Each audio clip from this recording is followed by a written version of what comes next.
Toronto FC made it official. Djordje Mihailovic has landed in the T-Dot, signing on with Toronto FC, and TFC paying a hefty price, $8 million plus $1 million in add-ons to bring the 26-year-old from Colorado Rapids to Toronto FC.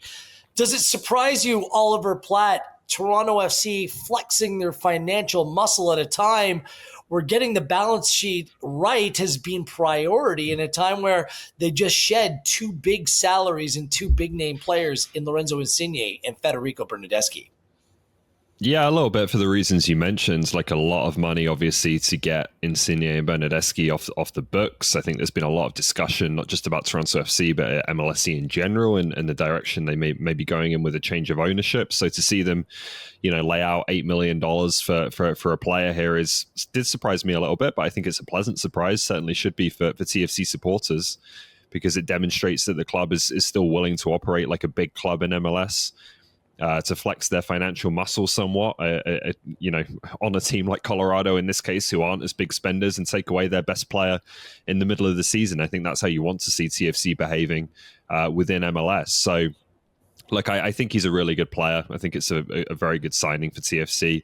It's about as safe as you could get in terms of adding an elite midfield playmaker in an MLS context. This is a guy who, in terms of assists, in terms of chance creation, his ability to set up others around him is in the upper echelon in MLS. For the past few years, he's been in this league, including last season with Colorado and this one so far. So there is more work to do, and I think that work is maybe going to get more difficult because you can't necessarily lay down $8 million over and over again, given the roster restrictions in Major League Soccer. But I certainly think it's a good start and the type of player that TFC should be looking to build around. AGR, is TFC back by flexing this kind of financial muscle? Back too early, because I think ultimately their performance on the pitch will dictate whether they're back or not. But this is the sort of flexing you want to see them make. This is the sort of moves you want to see them attract. Because, like you mentioned, you can fault many things over the last 5 years, what they've done on the field, their style of play, how they've churned through coaches, the Italians, but you can't fault the ambition in terms of the money they spent on the Italians, some of the names they've tried to go after. For them to take a step back, realize they had a bit of a fresh start, and identify a very good player, one within the league, and use this cash for player system.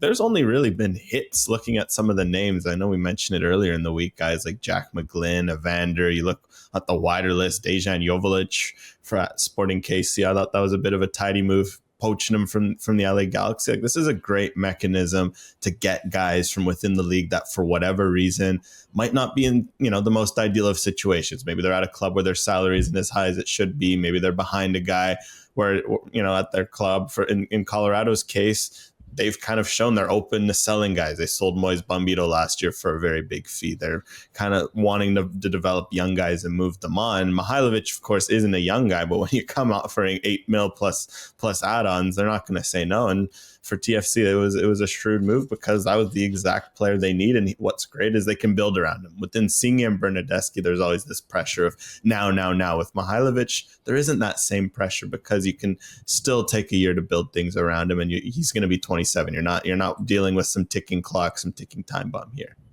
Okay, I don't think it would be unfair to call this an overpay. Spending $8 million on a player within your own league, that's what it requires to pry him away from a competitor, albeit in the Western Conference, in Colorado Rapids. But if you're going to spend $9 million on a player, AGR, I want to turn to you on this one. Is that money well spent, or could you have gone into the South American market, the European market, and brought in a player that could do a similar job? What do you make of finding value or making sense of the potential value of spending that kind of money to bring in this kind of player? I think it's fine because, again, you know what you're going to get. There's less risk attached to that $9 million, because sometimes when you're getting a young guy out of South America or someone from Europe, there are risks. There's no guarantees. If this $8 million, maybe you have a bit more of a floor with the Mihailovic. At worst case, he's going to come in and give you 8-8. That's kind of been his floor in MLS. No matter where he's been. At Montreal, he was kind of a 10-10 guy. At Colorado, he's been a 10-10 guy. That's fine. I think also what we remember what you have to remember, this saves you an international spot to maybe use elsewhere on your roster. Maybe you can, take a swing on a U22 player. That's always very helpful. And they have more DPs to work with. This gives them a safe option in the middle as a 10 in there, likely like a 4-2-3-1 or something of the sorts. Now you can maybe swing on a striker who's a bit more raw, who can benefit from getting on the end of his sort of passes he can play. Maybe you can, go after another winger to pair with the Theo Corbianu, who leads the team in goals and assists, and will probably like having a playmaker like that around. Mihailovic just gives you a safe centerpiece to build around. I don't think that's a bad thing. Yeah, $8 million for a safe player. I mean, $8 million doesn't get you what it used to, does it, Oliver Platt? Like, I'm just trying to decipher whether $8 million is value for knowing what you get. Because typically, when you MLS teams, when they've spent that kind of money, there's been maybe a little bit more star power associated to it. And that's no disrespect to Mihailovic. He's a very good player, but I don't think that you'd associate him as a star player. I think he could be a star player in terms of quality, if not in terms of name. Like, I think the safety of this is the taking the risk out of it more than it is the player having limited upside, right? Like, and look, TFC are in this situation where you could go out and spend $4 million, spend half of what you've spent, and try and get a South American player. If it's Jefferson Soteldo again, then these guys are losing their jobs, and this team is heading for another couple of years of anonymity, and they just can't afford that right now with the way the past few seasons have gone. So I understand that to a degree.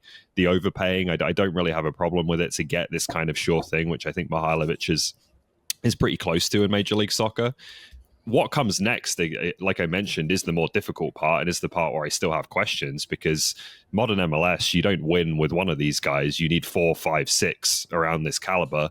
And how are you going to find those, right? Like, there is still at least one open DP spot, I believe, that you could use there. But then you're going to need to find players for value, like you mentioned, Wheels, with targeted allocation money on the ordinary roster, who are going to provide similar quality in their own positions. Because when you look at the top teams in MLS, when you look at the Whitecaps, when you look at LAFC, Cincinnati, Miami, that's the standard now. It's not just one of these guys, it's several. And TFC have a lot to do in that regard, because maybe Richie Larrea is one, maybe Jonathan Osorio can still be one at this stage of his career around better players, but there's still a lot of work to do. I'm calling an audible in terms of the lineup, because that's the other thing that stuck out, the role that Jonathan Osorio might play in the team. Ollie, you just mentioned his name.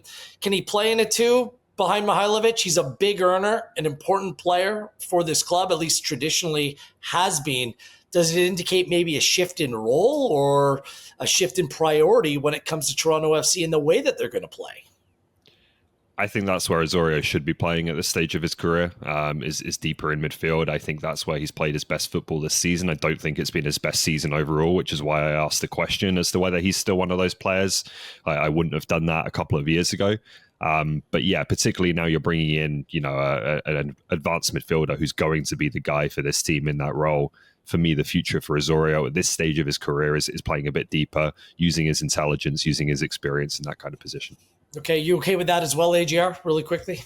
Yeah, I think that's fine. I think one of the big priorities when I'm looking at that DP spot for Toronto is a number 6. If you can get like a number 6 that can be the spend it on a 6, not a 9, not an attacking player. Like, well, I understand what you're saying, but if you're going to fully take advantage of Mihailovic, you need runners. You need players that can go and that he can play with from an attacking perspective. A 6.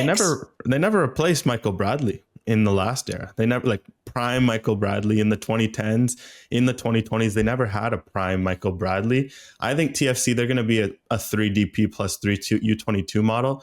If Mihailovic is DP1, DP2, yes, should be a striker, but DP3 should be a 6. And I think if you have that as your spine, then Osorio can fit in nicely at, CM. Corbianu can do a job at the wing. Maybe get a South American for the right wing, Larrea at fullback. All of a sudden, that's not a half bad team I'm throwing out there on paper. So I think 6 is a priority.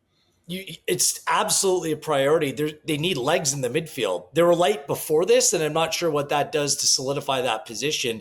They've won Osorio, getting on a little bit to play that role. You need someone that can cover ground around him. And aside from Davy Flores, who's got a contract at the end of the year, they don't really have that. Point taken, AGR, it's just DP spots. I mean, they need to And get it Kubas right. I is a think they need DP, attacking and talent. I think the Whitecaps will tell you they pay that money for Kubas every time. Like there is Right. value to be But found. then you got to find a Brian White, right? Like an Yes. attacking player who gives you that value. And that's where the question is with this front office is like Brynhildsen, Wingo, these types of players, they have not had a great track record over the past year or two of bringing in value at that kind of level of the roster. Well, I'll that's give what you I a want name to at get to. striker. Just one Okay. name. I'll give you a name Go that ahead. you should go after if you're TFC. Jason Russell Rowe. Imagine that. Canadian, domestic, scores in this league. Expensive, I think. Yeah, expensive. That's why I want to get to this next statement in the press release that was given by Jason Hernandez, saying that this is a landmark moment for Toronto FC, not just for our team, but for our fans, as the clearest symbol of our ownership's intention and commitment to winning. I'm not sure if that's ever been in question, TFC spending money. It can't be landmark in that way because they splashed the cash. The problem has always been in recent years, asset management, signing players to good contracts that hold value or maintain their value rather than overspending across the board. So that term landmark, what does that mean for you, Oliver Platt? I suppose in terms of transfer fee, I would imagine, like off the top of my head, I don't know what TFC's records transfer fee would be, but I would imagine this would be in contention. Generally, they've done, older European players who have come in on frees or cheaper with big wages. I think, again, that's another part of this deal that I do like more than some of the business they've done in recent years, obviously with the benefit of hindsight there. But one of the other issues when you give out those big salaries, if it doesn't work, they're impossible to move, right? Like you're just anchored with these players for the duration of their contracts. So I think that's a bit more of a financially prudent way to go, even though if it takes the big outlay to begin with, which is a bit different for TFC. AGR, landmark for you? Does this represent a foundational landmark move?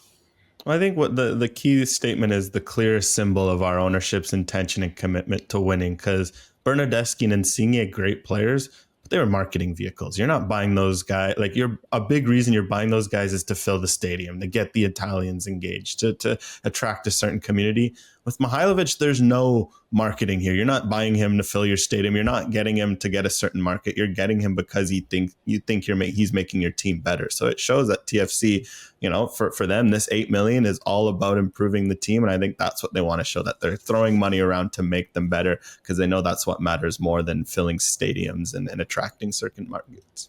Man, in order to fully take advantage, they just need attacking talent and plenty of it. Does Corbianu stay? I mean, they need another 9, at least one. Still a lot of heavy lifting, but they're hoping Mihailovic can be part of the solution and, unlike past moves, not part of the problem.